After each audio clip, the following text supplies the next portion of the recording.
Monsieur le ministre, puisque vous avez peur d'être trop subtil et trop intelligent, puisque vous pensez que le peuple est en grève car il ne comprend pas tout, je vais vous aider. Nous savons maintenant que LREM signifie la retraite en moins. Que votre système, soi-disant juste, universel et équitable, veut dire en réalité faire travailler les gens plus longtemps et pour moins d'argent. Et oui, des mensonges, même répétés à l'infini, ne font pas une vérité. La vérité, c'est qu'aucun gouvernement n'aura autant creusé les inégalités que le vôtre. Donner davantage à ceux qui se gavent déjà, appauvrir ceux qui en ont le moins, et avec cette réforme des retraites, s'empresser de creuser leur tombe. Vous vendez l'intérêt général pour vos intérêts privés. Vous osez donner la Légion d'honneur au patron français de BlackRock, mais c'est BlackRock qui devrait vous récompenser pour cette loi. Vous pourriez même leur céder votre place et assumer que cette Assemblée devienne, jusqu'à la fin de l'examen du projet, un conseil d'administration exceptionnel du fonds de pension américain. Pour faire main basse sur les 300 milliards de retraites, vous ne faites pas seulement les poches aux Français et aux Françaises, vous détruisez par le même coup les conditions de notre survie. BlackRock, je le rappelle, c'est des actifs dans 17 000 conseils d'administration à travers le monde, dont Monsanto l'empoisonneur, Total le pollueur, Bouygues le bétonneur et AXA le spéculateur. Vous savez si bien vous entourer. Vous n'avez aucune limite pour servir les puissances de l'argent qui n'ont guère plus que vous pour les défendre. La seule logique qui s'oppose en tout point à votre projet mortifère, c'est l'écologie populaire. Car l'écologie, c'est l'apprentissage de la limite. C'est elle qui nous ordonne de limiter le temps passé à travailler. Travailler plus longtemps, c'est anéantir le temps libre, la possibilité de s'occuper des siens et des autres hors de la sphère marchande. C'est une entreprise de destruction de toute forme de vie intérieure. Nous ne sommes pas des êtres corvéables à merci, à essorer dans la centrifugeuse de l'argent et de la consommation. Nous sommes des êtres de pensée qui apprécions la beauté des choses, vivons grâce aux liens que nous nouons les uns aux autres. Et c'est une bien triste image que vous vous faites de la nature humaine si vous pensez que nous naissons pour travailler jusqu'à la mort. L'écologie, c'est partir des limites des êtres et faire le constat de leur vulnérabilité.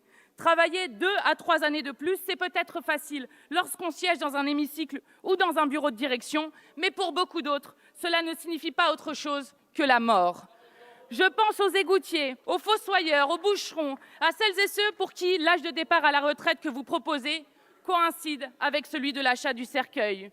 Une personne pauvre sur 4 meurt déjà avant l'âge de la retraite dans notre pays. Voici ce que vous allez encore aggraver, un monde où les gens vont passer du travail au cimetière. L'écologie populaire, c'est reconnaître les limites physiques des êtres, mais également les limites du vivant. Travailler plus pour produire toujours plus de marchandises inutiles et indésirables, c'est aggraver les émissions de gaz à effet de serre en échangeant de part à d'autre du monde, alors même que dans le 7e pays le plus riche au monde, les besoins fondamentaux des gens, s'éduquer, se soigner, se loger, respirer un air sain, ne sont, eux, pas satisfaits. L'écologie populaire, c'est la construction d'une civilisation du temps libéré. C'est réorganiser complètement nos modèles de production et de consommation pour répondre réellement aux besoins. Au lieu de faire souffrir les gens dans des petits boulots dépourvus de sens, le progrès, c'est justement de travailler moins et mieux. C'est de créer des millions d'emplois socialement et écologiquement utiles qui assurent nos pensions. C'est une société qui ouvre un horizon heureux, qui voit dans l'urgence écologique l'occasion d'inventer un autre monde, loin de votre misère et de votre morgue. Vous êtes la régression en marche. Vous êtes restés coincés au XXe siècle, où seul comptait le productivisme et le PIB.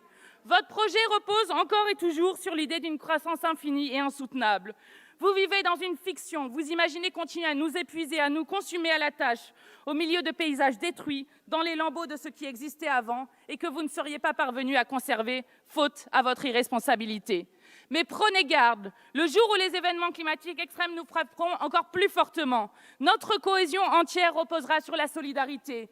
En vous en prenant à notre système de retraite, vous vous en prenez à nos capacités intergénérationnelles de résilience au changement climatique.